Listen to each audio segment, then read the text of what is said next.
Um abraço para você que nos acompanha aqui nas redes sociais de O Tempo. Estou com uma novidade para vocês. Estreia do podcast e videocast Rotas da Bola. É um projeto que já vem há algum tempo aqui nas redes sociais de O Tempo, desde 2019. E por que esse é especial? Porque ele é totalmente dedicado à Copa do Mundo. Estou aqui com o Pedro Abílio, que vai falar com a gente a respeito... De que nós vamos conversar nesse primeiro episódio especial de Copa, Pedro? E aí, Fred Jota, tudo bem? Vamos lá, né? Vamos falar sobre Copa do Mundo, vamos soltar a corneta, fazer o que todo brasileiro mais gosta, que é sentar aqui na mesa e cornetar os jogadores. E não poderia ser diferente esse primeiro episódio. Vamos falar sobre a seleção brasileira, afinal de contas, 10 dias para a estreia do Brasil no Catar. Seleção no dia 24 jogando contra a Sérvia, jogo das 4 horas da tarde. Brasil convocado no último dia 7 de novembro pelo técnico Tite, com algumas polêmicas que a gente vai discutir por aqui nesse primeiro episódio do Rotas da Bola. E já vamos começar, né, Fred? Já vamos falar sobre o que temos aí de assuntos para esse primeiro episódio. E a gente começa pelo começo. Vamos começar pelo time titular da seleção brasileira. Tá fácil montar esse time titular, Fred? Tá quase, viu, Pedro? Tem umas posições que não mudam, né? Aliás, se a gente for lembrar, a gente voltar um pouquinho no tempo aqui, 2018, nem todos foram reconvocados, mas quem foi convocado em 2018 vai estar no time titular. Verdade. Praticamente. Alisson, titular. Aí tem a lateral direita, que nós vamos falar um pouquinho mais sobre isso, que é talvez a maior fonte de polêmica. O Danilo começa jogando essa Copa do Mundo? Provavelmente. Provavelmente, porque ele era um jogador que tinha a cadeira cativa do Tite. Se a gente for analisar, essa é a verdade. A outra posição para o lateral direito que foi a grande polêmica. A zaga não tem dúvida, Thiago Silva e Marquinhos, aliás até agora só remanescente de 2018. E aí tem o Alexandro. Aí a gente vai lembrar que são os dois laterais do Juventus. O Danilo chegou até a quebrar galho de zagueiro nessa temporada da Juventus, mas nenhum dos dois no auge. Então é a pulguinha atrás da orelha. Casemiro, remanescente de 2018. Fred, remanescente de 2018, mas aí vai abrir uma brechinha aí para um rapaz, né? É porque o Fred, nesse ciclo todo, acho que desde o ciclo de 2018, é um jogador recorrentemente convocado. Aliás, nós tivemos aquele período, né, em que o Shakhtar Donetsk fornecia muitos jogadores para a seleção brasileira, o Fred incluso nisso, mas nunca foi um titular absoluto da seleção brasileira e acho que isso se repete no Catar por causa do Bruno Guimarães, né, Fred? Que voa no momento muito próximo da Copa. É bom lembrar, a gente vai falar muito sobre isso em todos esses podcasts Rotas da Bola, que é um período diferente, né, Pedro? Sim. É o meio da temporada. Então não tem mais aquele negócio do jogador chegar completamente desgastado. A temporada europeia finalizando em maio, a Copa em junho, dessa vez não. Então o pessoal está começando a pegar aquele ritmo e o Bruno Guimarães voando, o Newcastle brigando por posições na Premier League. Então pode ser que o Fred perca um espaço. Mas, lembrando que o Tite pode até mudar o perfil de jogo dele dependendo da partida. Ele pode colocar os três, Casemiro, Fred e Bruno Guimarães. Por que não? Vai depender muito da alternativa que ele vai usar ao longo dessa Copa do Mundo. Completando o meio de campo, tem o Paquetá, que é titular. E aí, 3 atacantes, 2 de lado, muita gente de lado, né? Vai usar o Richarlison mais fixo dentro da área? Uma opção. Vai com o Vini Júnior titular. Eu acho que sim. E, obviamente, o Neymar é titular.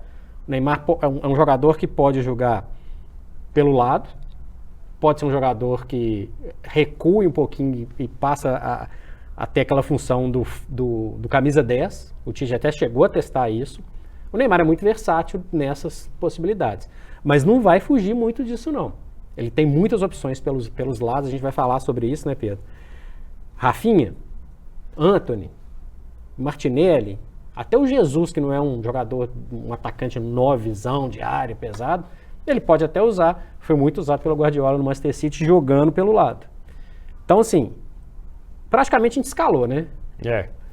Mas talvez as dúvidas que a gente tem, talvez até o Tite tenha. Viu? Eu acredito nisso também, viu, Fred? Com relação a esse time principal, né, a gente sabe que tem várias opções, mas tentar desenhar aqui e tentar solucionar essas dúvidas, né, vai muito para a parte tática, porque são jogadores com características que podem oferecer características diferentes. Para mim, em termos de assistir o jogo e de ver o estilo de jogar da seleção brasileira, me agradou aquele esquema com o Militão na direita, o Brasil jogando uma espécie de 3 zagueiros, mas o Militão um pouco mais livre, com o Casemiro voltando às vezes para fazer ali aquela função de cabeça de área, que ele faz muito bem, ficando um pouco mais preso na contenção, mas ao mesmo tempo dando um suporte para os zagueiros, né, que poderiam ora sobrar um, ora sobrar o outro, e o Thiago e o Marquinhos fazem isso muito bem, eles vêm de um entrosamento muito bom. E aí libera a lateral esquerda para atacar um pouco mais. Só que, para mim, o Tite deve ter pensado esse esquema para o Arana. E aí não pôde contar com ele de última hora. Concordo. Porque Verdade. Um jogador muito agudo, né? E que em alguns momentos o Tite deu alguns indícios de que faria isso, né? De que liberaria um pouco mais o Guilherme Arana em detrimento ao que ele tem. E eu acho que de falta de qualidade, não é novidade para ninguém. Não é que o Danilo, ou o Dani, ou o próprio Militão sejam ruins. Mas é que são jogadores que estão vivendo momentos diferentes e o Danilo, para mim, o principal desses em termos de apoio hoje em dia, né? Porque o Daniel Alves foi um grande apoiador há algum tempo atrás. Mas acho que esse sistema defensivo ele passa muito por isso, por essa escolha. Aí, dependendo do adversário, pode pintar até uma variação, né? Pode sim. Lembrando que, já anota aí, viu, gente? Corneta número 1 do Rotas da Bola da Copa. Eu não levaria o Daniel Alves. Entendo. Não levaria. Um jogador que teve uma temporada, vamos lá, mediana, no Pumas do México. Aliás, é o primeiro jogador convocado para a seleção brasileira numa Copa atuando no México. Treinando no Barcelona B. Já, 39 anos, jogador mais velho que vai para uma Copa do Mundo, com a camisa da seleção brasileira. Fora do ritmo de competição, que até essa turma que está jogando, né, Pedro? Militão, Danilo, beleza, não estão no melhor momento, mas estão no nível de competição acima do Dani Alves. Isso aí, cara, não tem dúvida. Isso a gente viu aqui no Brasil, no São Paulo, né? Ele não aguentou. Ele não aguentou. Então levou o histórico, levou o comportamento dentro do grupo, que certamente é um bom comportamento, é um jogador que todo mundo deve gostar. E quando você fala do Militão, eu fico pensando no seguinte, beleza, ele vai usar o Militão na lateral direita. Ok. E aí ele perde o primeiro reserva que ele tem para a zaga. Acontece alguma coisa, ele vai ter que colocar o Bremer, que tem um jogo na seleção. E aí? Aí eu acho que o Tite deu uma patinada. Ou levaria um lateral direito com um pouco mais de ritmo de disputa mesmo, o Emerson Royal, por exemplo, que também não é nenhum fora de série, mas poderia ser uma opção, ou recheava de zagueiros. Mas acho que o Daniel Alves, que é um craque, né? Tem um histórico sensacional, mas no momento, não seria o cara ideal. E aí, a corneta vale, e depois pode ser que eu tome uma corneta, porque a Copa do Mundo é um mês. O cara chega lá, tá afim de jogo, e entra, e é experiente, e resolve, vai estar lá a gente falando, Fred, falou mãe, tem e tal, enfim. Mas eu não levaria, tá? Ele tem uma característica que eu vejo em poucos jogadores dessa seleção, que ele é um cara de imposição muito grande, né? Ele é um jogador que impõe respeito, ele foi um capitão por muito tempo em grandes elencos, mas é um jogador que dentro de campo ele pode exercer um papel de liderança também, né? É um pouco esquentadinho às vezes, mas é um líder nato, né? Eu acho que pode ter pesado em favor do Dani Alves alguma coisa nesse sentido também. Agora, Fred, nós tivemos nos times campeões do futebol brasileiro em 2022 laterais direitos de certo destaque, acho que principalmente o Rodinei, né, no Flamengo campeão da Libertadores e da Copa do Brasil, mas ao mesmo tempo o Marcos Rocha usado até de jeitos diferentes pelo Abel Ferreira, né, ora com o Mike dobrando, ora com meio-campistas, mas jogadores muito elogiados e que parte da discussão até começaram a lembrar deles na hora da seleção brasileira. Você acha que faz algum sentido? Você acha que teria levado uma opção do futebol brasileiro para o lugar do Dani? Se fosse testado com uma certa rodagem antes, sim, faria sentido. Agora não. Agora não vejo muito sentido. Apesar de que tem jogadores com pouca rodagem de seleção que vão para a Copa. O Marcos Rocha é um jogador que me agrada. Ofensivamente, ele é uma baita de uma peça. Concordo quando você fala a história do Arana. Seria uma inversão nesse caso, né? O Marcos Rocha é um jogador que... Não daria para ser os dois, por exemplo. Os dois não. Mas o Marcos Rocha seria um lateral mais ofensivo e a esquerda teria que segurar a onda um pouquinho. Mas não testou. Não testou, não tem bagagem, não tem rodagem de seleção. E o fato de não ter rodagem no futebol europeu tira muitos jogadores do futebol brasileiro. Isso aí é batata. São raros casos, de jogadores que poderiam ser testados, mas que eles estão vamos dizer, atrás na fila ali, Pedro. E é fato, não adianta a gente tentar falar uma outra coisa. O Emerson Royal tem mais chance de ir para a seleção do que o Marcos Rocha. Campeoníssimo no Palmeiras, campeoníssimo no Galo. Por quê? Porque ele joga no Tottenham. Ele está lá na Premier League. Ele está lá medindo força lá com o Cristiano Ronaldo, que pode ser adversário da seleção brasileira, está medindo força com jogadores da seleção da Inglaterra, jogadores de peso do mundo inteiro. Então, faria sentido se fossem testados com um mínimo de rodagem. Agora não. A gente falou sobre essa defesa aí da seleção brasileira. Você mudaria mais alguma coisa? A lateral esquerda pode jogar para o alto e o que cair é isso mesmo? A lateral esquerda, o Arana... Qual dos Alexis? Hoje, o Alex Sandro, mas com um pezinho atrás. Entendo. Né? Porque a Juventus não faz um bom campeonato italiano. Foi pessimamente mal na primeira fase da Champions League. Muito mal. Fez 3 pontos. 3 em 6 jogos. 3. Muito mal. E esse pacote vale para o Danilo também.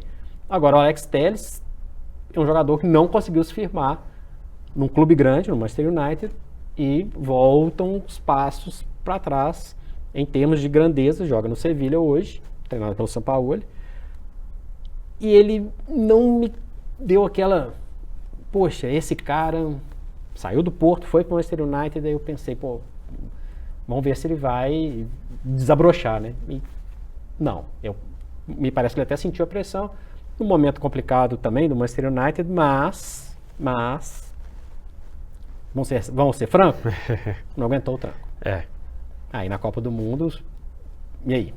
Se não aguentou lá, vai ter um nível de competitividade muito parecido com relação à Copa do Mundo, até maior pelo caráter emocional também, né, que tem a Copa do Mundo. Inclusive, tem até um vídeo nas nossas redes sociais muito interessante mostrando o momento hiper emotivo dele na hora da convocação. Que é legal mesmo. Sim. Super legal, com a esposa do lado. A esposa dele estava grávida, né? Está grávida, e enfim, foi muito legal. Mas, dentro de campo, a parada é outra. Nós falamos de lateral direito, lateral esquerda, no gol não tem dúvida não, né? Não, pra mim não. Só pra confirmar.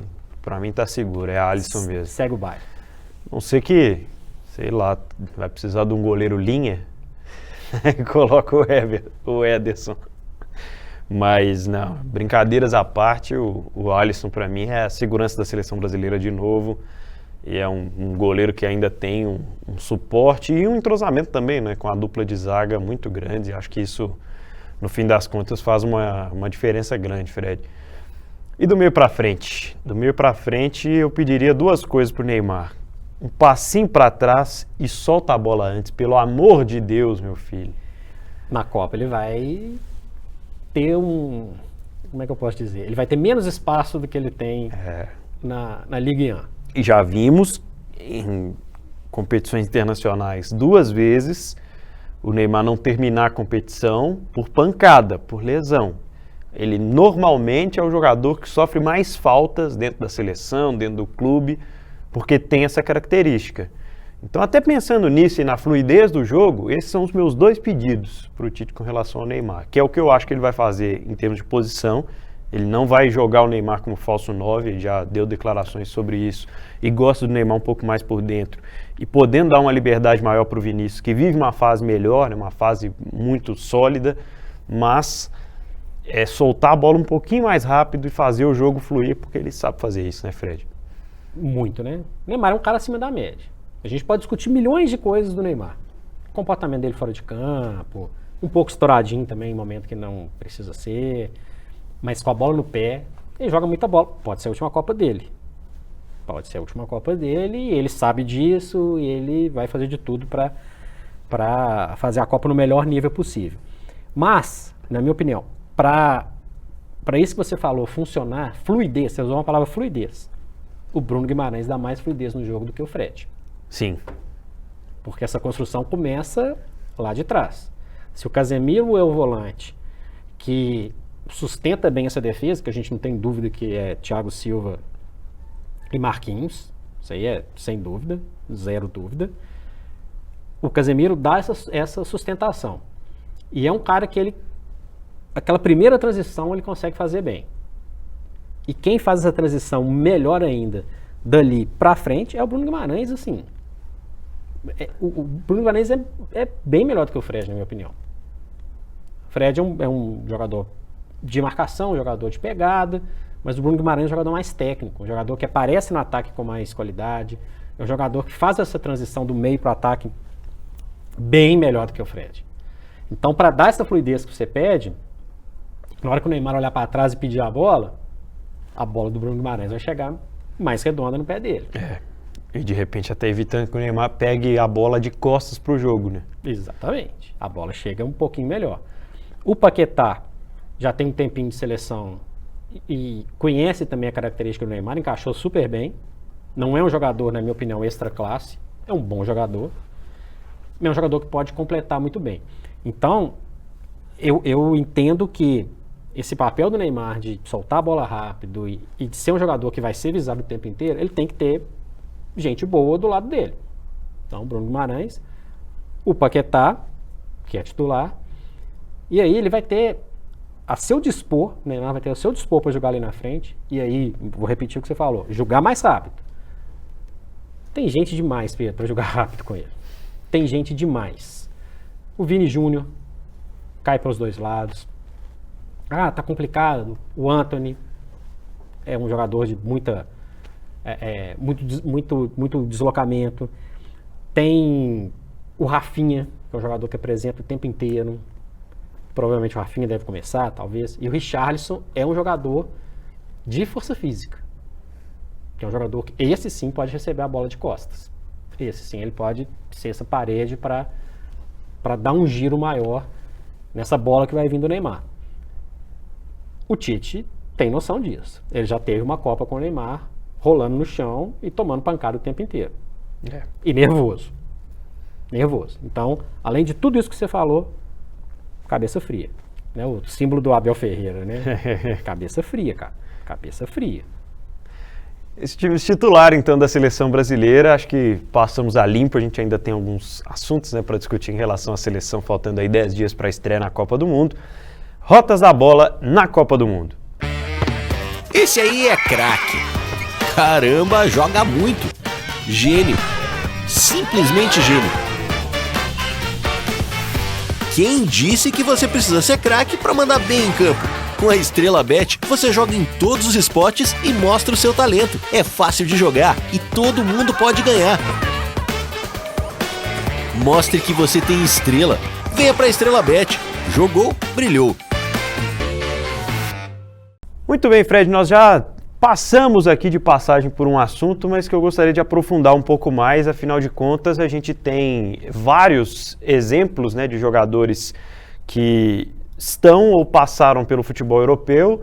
O Everton Ribeiro, meia do Flamengo, ele teve uma experiência em Dubai, né, no Al Ahly de Dubai, e o Everton, o goleiro do Palmeiras, ele nunca jogou na Europa. Até que ponto isso pesa quando começa a rolar a bola ali? Porque na convocação você já explicou que realmente faz uma diferença pelo nível de competitividade. Mas estamos vendo cada vez menos atletas do futebol brasileiro indo para a Copa do Mundo ou que não tiveram passagem pela Europa indo para a Copa do Mundo. Percentualmente, inclusive, é o menor percentual da história, né? Porque já teve algumas Copas do Mundo com 3 jogadores do Brasil, que atuam no Brasil sendo convocados. Além desses 2, o outro é o Pedro, que teve uma passagem fraca pela Fiorentina, da Itália. Mas essa tem 26. Tem 26 jogadores. Então, proporcionalmente, é até um número bem reduzido. Faz diferença a competitividade demais. O que pode ser diferente para um adversário? O adversário nunca viu o Everton Ribeiro jogar, provavelmente. Claro que eu estou falando num momento de muito estudo, de muita análise, né? É o modo, grosso modo, que eu estou falando. O goleiro não vai fazer diferença. O Everton, além deles ter chance de ser, né, praticamente nem jogar, ele não é um jogador que vai fazer a diferença que o Everton Ribeiro pode fazer e que o Pedro, que é outro jogador que atua no Brasil, pode fazer. O Everton Ribeiro, ele é um jogador que teve uma trajetória nacional muito interessante e a gente sabe que o Campeonato Brasileiro, Pedro, ele não é visto. Não é visto. A gente fica aqui, ó, no domingão lá na Premier League, ó, tá vendo, pá. Vai, passa no Campeonato Espanhol, vai vendo outros jogos, mas o Pedro e o Fred lá da Europa, eles não estão vendo o Campeonato Brasileiro, estão vendo a Copa do Brasil. Então, assim, é um fator surpresa, mesmo dentro de um momento de estudos no futebol mundial. Os técnicos das seleções que vão encarar o Brasil, eles não estudam muito, sabem muito, mas será que eles vão estudar o Everton Ribeiro? Pode ser um fator surpresa. E ele pode ser um jogador que pode ser uma opção para o Paquetá, dependendo do estilo de jogo, dependendo do que o Tite vai querer. Eu tenho a sensação de que, sobre esse assunto, nós temos 12 convocados jogando na Inglaterra hoje, e há algum tempo a gente até discutia, né, na programação da Rádio Super sobre por que os brasileiros estão procurando a Inglaterra, por que a Inglaterra tem procurado os brasileiros. É um casamento praticamente perfeito, né, no que o futebol inglês se tornou em termos de globalização e no quanto isso faz bem para a Premier League historicamente, né, de jogadores de destaque de todas as partes do mundo. E nesse momento a impressão é de que os 12 que vêm da Premier League já estão disputando uma Copa do Mundo de 38 rodadas, Fred. Tranquilamente. Você foi preciso nessa frase, eu acho que é isso mesmo, e acho que caberia mais jogadores da Premier League, vou falar um aqui em especial. Você imagina que, se a gente for pegar todas as seleções, inclusive, só para citar a Sérvia, o principal jogador da Sérvia joga na Premier League, que é o Mitrovic, atacante, joga no Fulham, trabalhinho aí pro Thiago Silva, que já enfrentou o Mitrovic. Faz diferença. Faz diferença. Jogadores da Suíça. O Xhaka é um jogador importante no Arsenal. O Camarões, para citar um de cada um. Matip, que inclusive está ainda na fase de recuperação de contusão. Todo mundo joga com todo mundo o tempo inteiro. Se a gente mudar esse cenário aqui dos 3 adversários do grupo do Brasil, a gente falar aqui, quem mais joga lá? Pode falar todas as seleções aqui, fora a inglesa, que o pessoal tá lá. São alguns que estão fora. E é um campeonato, é uma Copa, quando você fala que é uma Copa do Mundo em 38 rodadas, é porque o bicho pega mesmo. O bicho pega mesmo. Não dá para falar, muitos gostam de falar, né? O brasileiro é o campeonato mais disputado do mundo porque tem 12 candidatos. Eu não acho não, tá?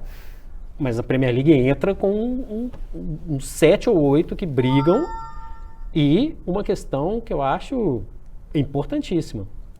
O time que está lá embaixo, ele não tem uma diferença tão grande em relação ao que a gente vê no Brasil, um abismo.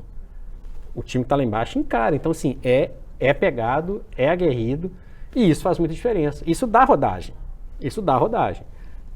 Pro bem, porque não só, como eu falei, estão acostumados a jogar entre eles, como joga com eles. Então, o Richarlison joga com o Son e com o Kane no ataque. No time dele tem o Højbjerg, dinamarquês, tem o Perisic, croata, o Lohri, goleiro da seleção da França. É óbvio que o nível vai mudar.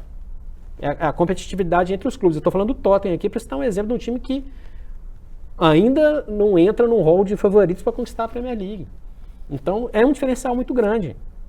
É um diferencial muito grande. É o melhor campeonato nacional do mundo. E muito melhor do que os outros. Então faz diferença mesmo. E esse olhar não é de graça. E essa ausência da Premier League aí? Roberto Firmino. Bob para a torcida do Liverpool. No dia da convocação, ele era o jogador entre os atacantes de Premier League que foram Richarlison, Gabriel Martinelli, Gabriel Jesus, Antony, o jogador com o maior número de gols. No recorte da temporada. No recorte da temporada até o dia da convocação. Era um jogador com o maior número de gols, várias assistências. É um jogador, para mim, que o Tite errou ao não levar. Por quê? Super adaptado com a seleção. É um jogador que tem um papel diferente do Martinelli, do Rafinha, do Antony, do Vinícius Júnior. O Firmino fez isso muito bem no Liverpool. É um jogador que sai ali da posição do camisa 9 e abre espaço, por exemplo, para o Salah e para o Mané, que cansaram de fazer gols. Darwin Núñez agora no Liverpool cansa de fazer gol na movimentação do Firmino. Inteligentíssimo, jogador de bom passe, jogador de boa conclusão quando a bola está no pé dele. É um cara que sai da área, né, Pedro? É um cara que abre espaço, é um cara... vamos supor que o Tite não pode ter o Lucas Paquetá, não pode jogar com o Everton Ribeiro. O Neymar vai fazer essa função? Talvez não, né? Era o Firmino. É uma função talvez até ingrata, né? Ingrata. Jogar muito tempo sem a bola, sendo um atacante, né? Que tem muita qualidade com a bola. E realmente, né? Acho que foi a ausência aí talvez dessa seleção. E essa é a segunda corneta do Rotas da Bola. Não, sério. Sim, imagina. Claro. Onde que eu acho que o Tite errou? Ele convocou 9 atacantes, certo? Sim. Dava para tirar muitos com qualidade. É difícil você ter Antony, Martinelli, Rafinha, Vinícius Júnior, esses 4, eles não vão jogar todo dia, simultaneamente. Você pode tirar um desses e colocar o Firmino. Você podia tirar um desses e de repente colocar um outro zagueiro. Que lembrando, por exemplo, que tem o Fabinho, que foi convocado, que é um jogador que pode, numa emergência, ser usado na lateral também. Errou. Segunda corneta do Rotas da Bola. Do inaugural Rotas da Bola. E nesse finalzinho, último tópico então, Fred, esses caras vão jogar, você falou aí que não vão jogar ao mesmo tempo, mas em algum momento na Copa do Mundo a gente vai ver o Martinelli, o Antony, o Bremer, zagueiro que chegou nesse fim de ciclo também, vão entrar em campo no Catar?